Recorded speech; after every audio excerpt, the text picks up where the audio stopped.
Welcome to Centennials online classes. As you know, we are working from home. Today we will learn 12th biology, chapter 7, evolution. Next lecture, lecture number 7.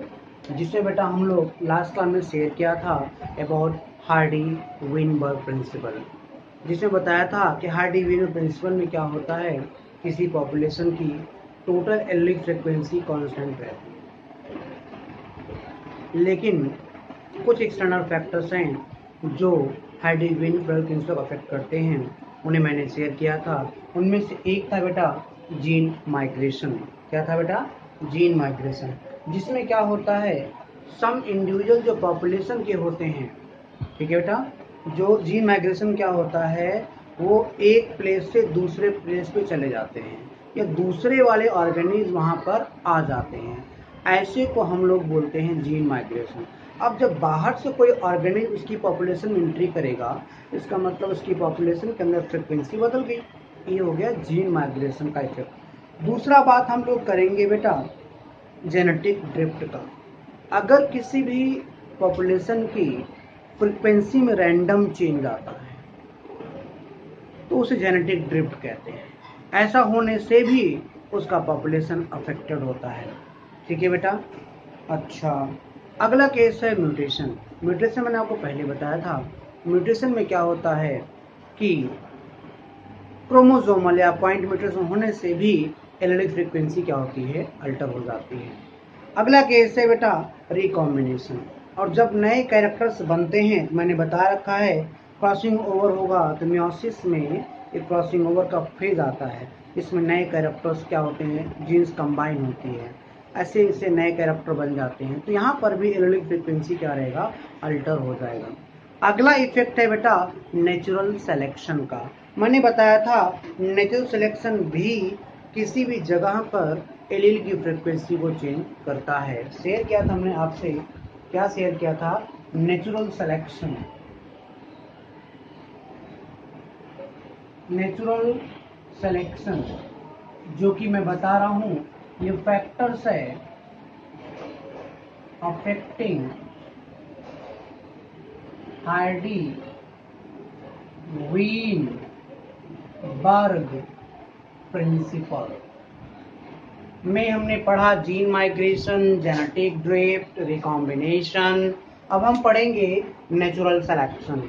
मैंने बता रखा है natural selection में क्या होता है, इसमें होता है मोस्ट जो हमारे पास एवोल्यूशन होते हैं उसकी वजह नेचुरल सिलेक्शन होता है। तो याद रखें critical evolutive process that change in the, ये भी क्या करता है, फ्रीक्वेंसी बदलता है, चेंज करता है फ्रीक्वेंसी ऑफ एलील्स। आपको पता है नेचुरल सिलेक्शन में आपके कैरेक्टर्स होते हैं जिससे नए प्रोजेनाई बनते हैं, वहाँ पे ऐसे केस बन जाते हैं, ठीक है बेटा। Depending upon the traits favour, किस पे, depending upon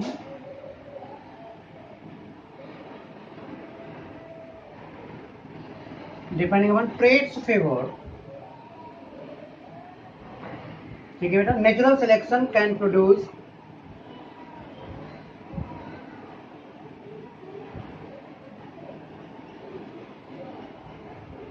natural selection can produce, क्या प्रोड्यूस कर सकता, वन, ठीक है बेटा, one of the three following effect. Three effect जो है वो प्रोड्यूस कर सकता है। पहला इफेक्ट है बेटा स्टेबलाइजेशन, क्या है, स्टेबलाइजेशन। दूसरा इफेक्ट है डायरेक्शनल चेंज, दूसरा इफेक्ट है डायरेक्शनल चेंज। तीसरा इफेक्ट है डिसरप्शन, ध्यान रखें डिसरप्शन। तीन तरह का इफेक्ट दिखा सकता है नेचुरल सिलेक्शन। अगर हम स्टेबलाइजेशन की बात करें, मोर इंडिविजुअल एक्वायर मीन कैरेक्टर, याद रखें इन स्टेबलाइज मीन कैरेक्टर एक्वायर होता है, वायरेशन रिड्यूस्ड होता है, इसमें वेरिएशन बहुत कम होता है, ठीक है बेटा। अगला केस है डायरेक्शनल चेंज। इसमें क्या होता है, मोर इंडिविजुअल एक्वायर वैल्यू। डायरेक्शनल में क्या होता है, मोर इंडिविजुअल ज्यादातर जो ऑर्गेनिज्म है पॉपुलेशन के वो एक्वायर वैल्यू, ठीक है, कैसा value, other than mean character, mean character के अलावा वो दूसरे वैल्यू भी एक्वायर कर लेते हैं ताकि वो एक डायरेक्शन में पहुंच जाए, अदर देन मीन वैल्यू। जबकि डिसरप्शनल में क्या होता है माय डियर, इसमें ज्यादातर जो इंडिविजुअल होते हैं वो acquire peripheral character, more individual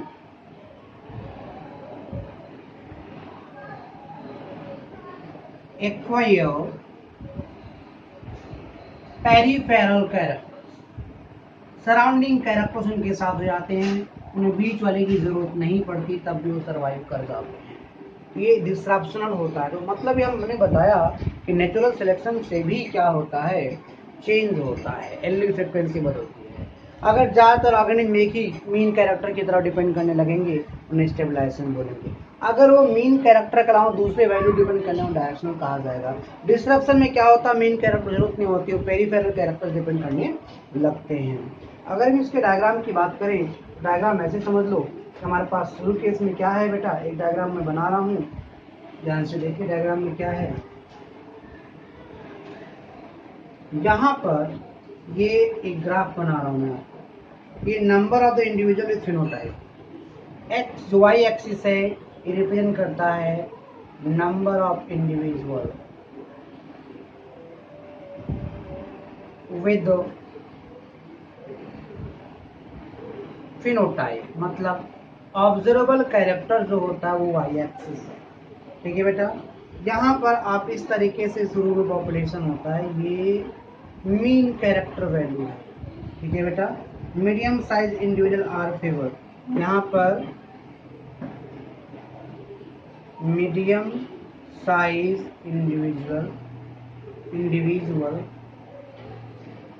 are favoured, ठीक है बेटा। फिनोटाइप फेवर्ड नेचुरल सिलेक्शन, और ये जो होता है ये इसे ऐसे फिनोटाइप ना by favoured by natural selection.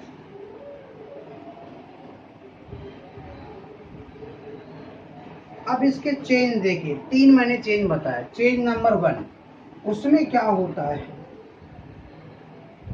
ये ध्यान से देखिए, इसमें ज्यादातर इंडिविजुअल एक्वायर मीन कैरेक्टर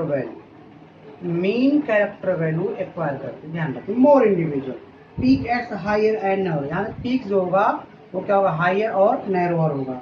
इसे बोलते हैं बेटा स्टेबिलाइजेशन, क्या बोलते हैं, स्टेबिलाइजेशन। दूसरे केस में क्या होता है, डायरेक्शनल होता है। डायरेक्शनल में आप देखोगे कुछ इंडिविजुअल क्या होते हैं, acquire other than mean characters, ठीक है बेटे, acquire other than mean characters. Peak shift in one direction, एक डायरेक्शन दूसरे, इसे बोलते हैं डायरेक्शनल, क्या बोलते हैं बेटा, डायरेक्शनल। केस नंबर 3 में ध्यान दीजिए, उसमें क्या होता है, ज्यादातर इंडिविजुअल मीन कैरेक्टर एक्वायर नहीं करते, उसमें they acquire peripheral characters other than mean character नहीं चाहिए, वो पेरीफेरल कैरेक्टर पे डिपेंड करते हैं। इसमें 2 पीक बनता है, 2 पीक्स ऑफ फॉर्म लिया।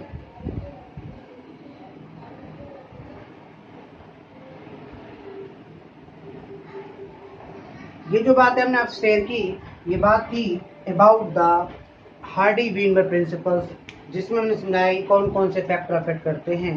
एक नेचुरल सिलेक्शन 3 तरीके से अफेक्ट करता है। अगर ज्यादातर इंडिविजुअल एक बार मीन कैरेक्टर स्टेबलाइज हो जाएगा।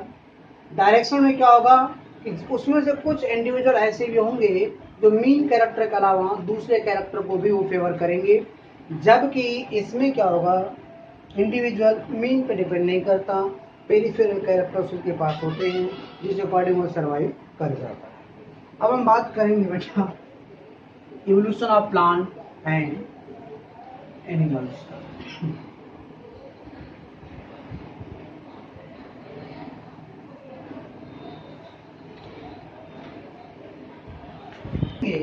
बेटा इवोल्यूशन स्पेसिफिक दो चीजों में, प्लांट्स में और एनिमल्स में। सबसे पहले हम प्लांट्स की बात करें। जो सेलुलर लाइफ फॉर्म है वो कब अकर्ड हुआ था हम सभी लोग जानते हैं। प्लांट्स की बात कर रहे हैं कि तो पता है हमें कि सेलुलर लाइफ फॉर्म्स था, फर्स्ट जो सेलुलर लाइफ आई थी वो कब आई थी? Occurred on earth about 2000 million years ago. इतना साल पहले हमारे पास सबसे पहले सेलुलर लाइफ आई। Some of these cell had the ability, मतलब इसमें से कुछ सेल, इनमें से कुछ, सम में क्या होता है, सम ऑफ द सेल के पास एबिलिटी आ गई। वो एबिलिटी कैसी है? To produce the oxygen. ठीक है बेटा, हाँ। कुछ में प्लांट में क्या हुआ, उस सेल में एबिलिटी आ गई कि भाई वो क्या प्रोड्यूस करेंगे, दे प्रोड्यूस ऑक्सीजन। ठीक है, they produce oxygen through reaction, मतलब कैसे? By photosynthesis. हम सभी लोग जानते हैं फोटोसिंथेसिस क्या होता है, समझे आप? Slowly single cell organism have become multi cell. धीरे धीरे वो जो यूनिसेलुलर था उसमें सेल्स ग्रुपिंग करने लगे, वो धीरे धीरे मल्टी सेलुलर बन गया। क्या बन गया बेटे? Multi cellular. और मल्टी सेलुलर के बाद आप ध्यान से देखना क्या होगा, धीरे धीरे उसके अंदर फिर ऑर्गन जैसे characters, tissue based organ develop. Slowly क्या हुआ, seaweeds and some plant exist हुए। अगर हम बात करें समुद्री वीड्स, अनवांटेड प्लांट सीवीड्स बोलते हैं, ये एग्जिस्ट हुआ था, एग्जिस्टेड। कहाँ पर, कब? अराउंड 320 मिलियन ईयर्स एगो आपका ये प्लांट सामने आया। ठीक है बेटा, ये बात आप ध्यान रखें। उसके बाद आपकी बुक में एक चार्ट दिखाया गया होगा, उस चार्ट में सबसे पहले जो ऑर्गेनिज्म बनाया गया है वो बनाया गया है क्लोरोफाइट एंसेस्टर।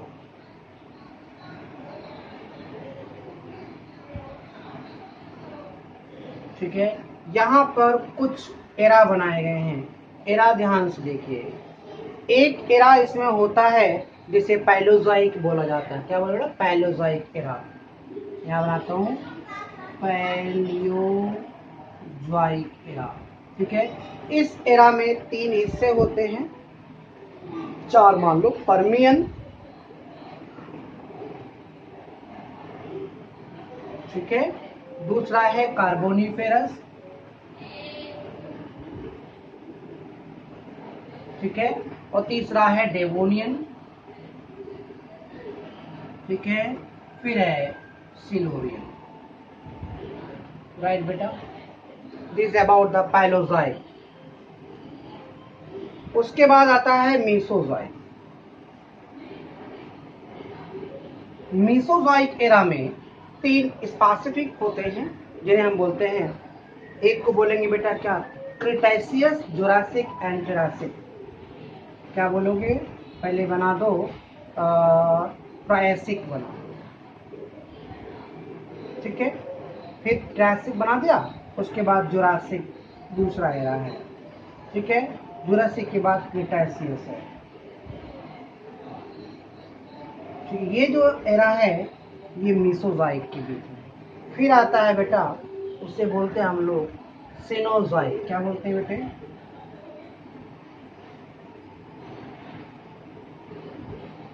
सिनोजाइक। यहाँ पे होता है टर्सरी एंड क्वाटरनरी।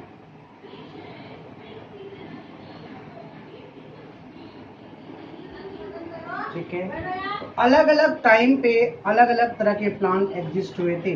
जो हम बात कर रहे हैं क्लोरोफाइट एंसेस्टर का, उसमें डेवलप हुआ था ब्रायोफाइट्स।